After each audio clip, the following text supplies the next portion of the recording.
Welcome back, little nerds, to Pillow Talk Derm. Whether you are a retinol virgin or a retinol veteran, that's a better word, this video is for you. We are talking today about how to pair moisturizers with retinols because it can make or break your whole experience. In my practice, I see a lot of patients who jump into retinols or who are complete retinol vets and they think they can just continue tolerating it, but they don't realize they either look like a raging tomato or their skin, and this one they do realize, is flaking off like a beautiful crispy croissant, which looks beautiful on a croissant, but not their faces.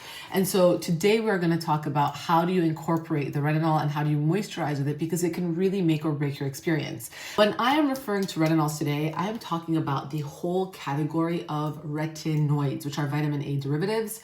And that ranges from retinols to retinol esters to retinols to retinoids to other things. And so I want to make sure that you guys understand the basics before we fully jump in, because knowing what type of retinoid you're using is key. So I'm going to link below a deeper dive onto that so it could be a little refresher for you guys. So without further ado, let us subscribe to my channel, like the video, and leave me a comment. I do read through your comments. So starting with retinol benefits and common side effects.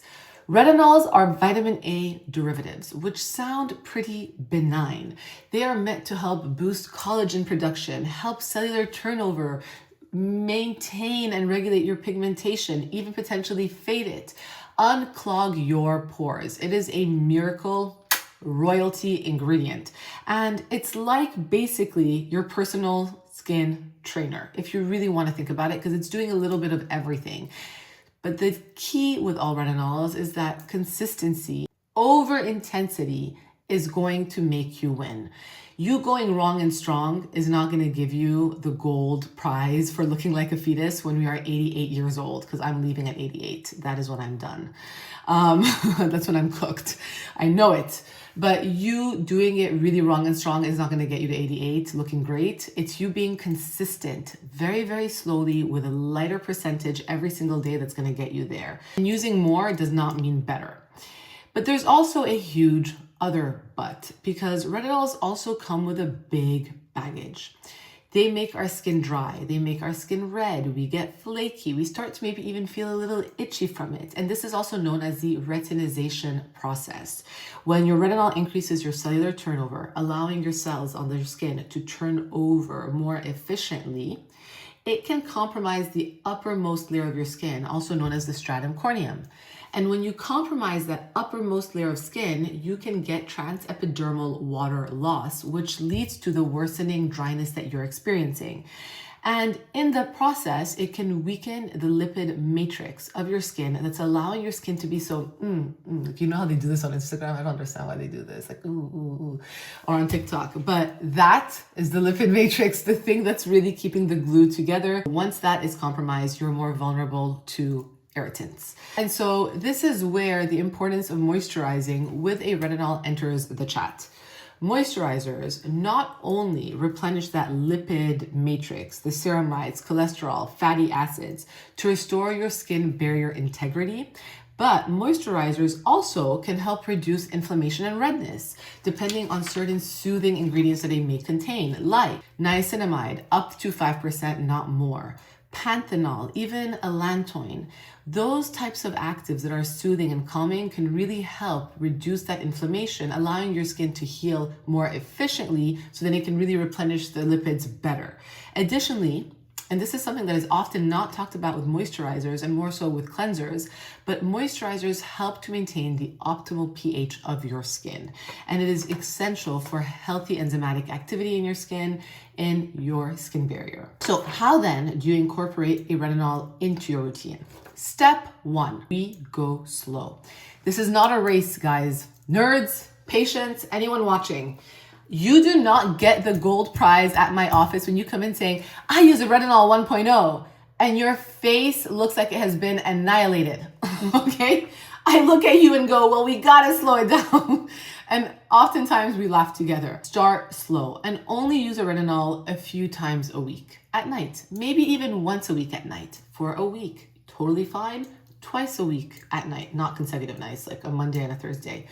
Over several weeks, If that's okay, 3 times a week at night, maybe for 3 weeks. If that's okay, then 4 times a week at night, maybe for 4 weeks. And so you go very, very slowly so that your skin can build a tolerance. Step 2, we avoid irritating ingredients on the nights that you're incorporating the retinols, especially if you are a virgin, okay? You do not want to be going wild on the first couple of times. Not a good idea. So you want to go slow, and you don't want to have harsh actives when you're marrying the retinol into your routine. What are harsh actives? Chemical exfoliants, glycolic acid, lactic acid, mandelic acid. Do not use this on the nights when you are first incorporating a retinol into your routine. Additionally, not all forms of vitamin C should be used with a retinol. And the one that you should not use with a retinol, because it can be extremely irritating, is L-ascorbic acid.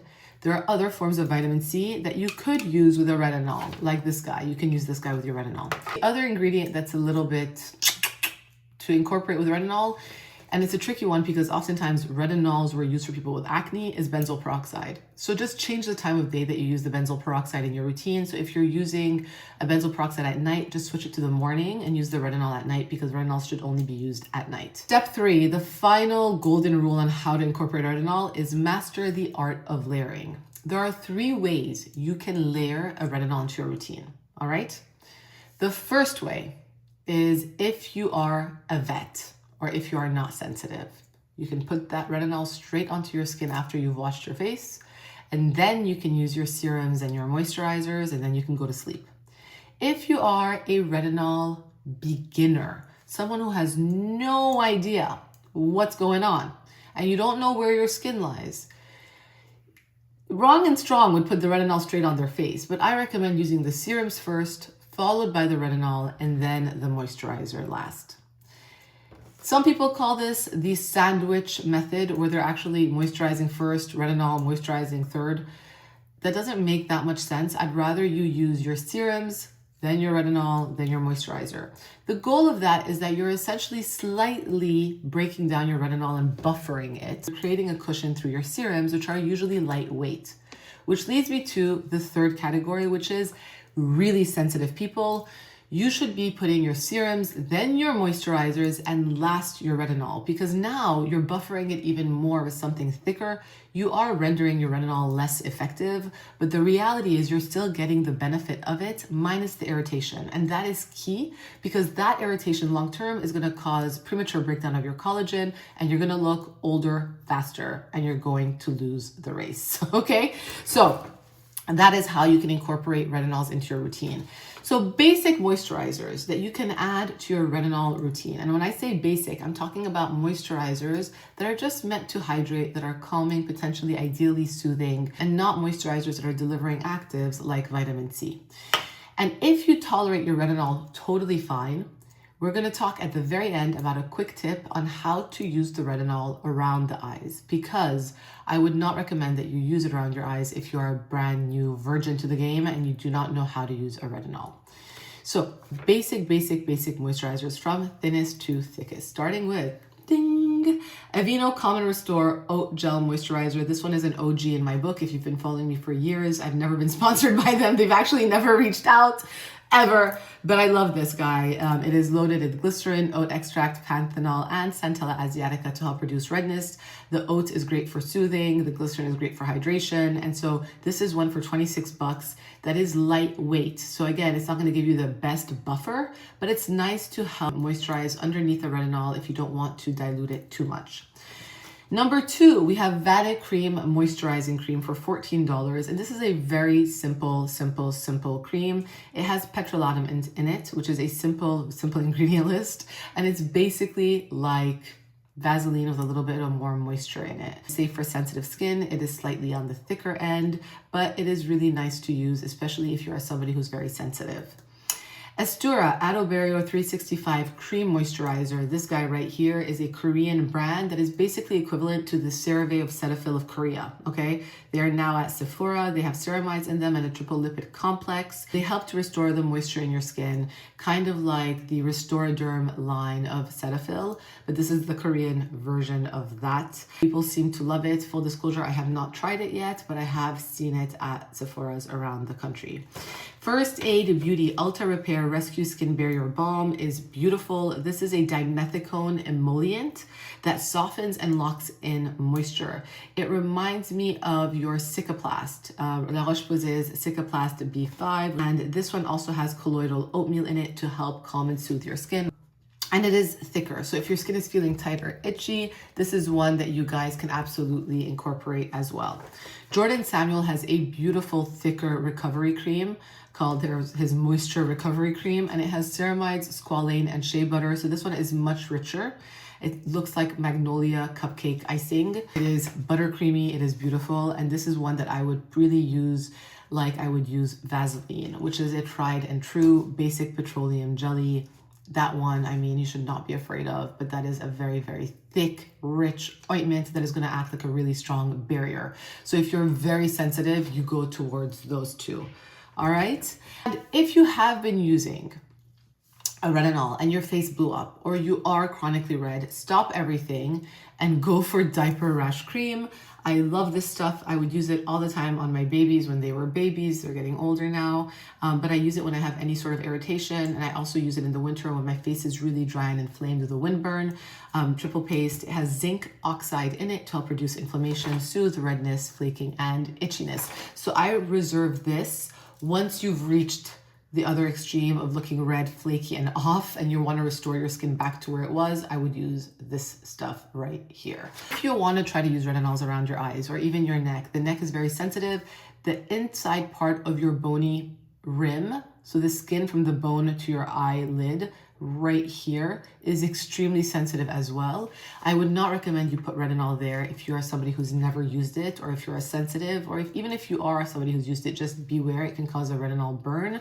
And so I would use a thicker moisturizer first, probably the First Aid Beauty or the Jordan Samuel, and then I would take a tiny drop of my retinol and apply it second. Always, always, always for this area and for the neck, so that you do not burn. Additionally, when you're using retinol, the area around the mouth, I like to call the kiss of death. And so put a moisturizer first over here before putting any sort of retinol here. I like shed like a snake each time I use a retinol over here. I can tolerate it on my chin, but never really over here. But moisturizing before does definitely help. And there you have it. How to moisturize with your retinol, with a few options of moisturizers below. Basic moisturizers, moisturizers that are meant to hydrate but also calm and reduce your inflammation. If you're a virgin, we go slow. And if we are a vet, we understand that not everything is created equal. And you may be a vet but not realize that you're still actually quite red and you haven't been doing it right all along. Anyway, check out my refresh below, and I hope you guys have a beautiful Saturday, and I will see you guys next week.